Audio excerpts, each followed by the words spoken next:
क्या हुआ था? यही पोल है? हाँ यही पोल। और वही आम का ये आम का पेड़ है, सूखा आम का पेड़ इसी पे गिरा। हाँ इसी तार पे गिरा।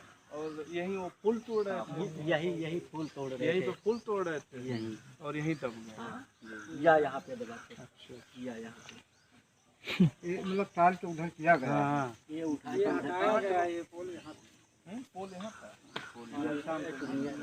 ये वैसे गिरा, पोल यहाँ था, यहाँ दबे होंगे। हाँ हटाया गया था इनको, इसको हटाया गया था, उसके बाद निकाला गया।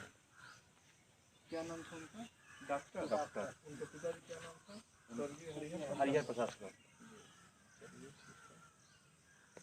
कष्ट है इस बात का हमें।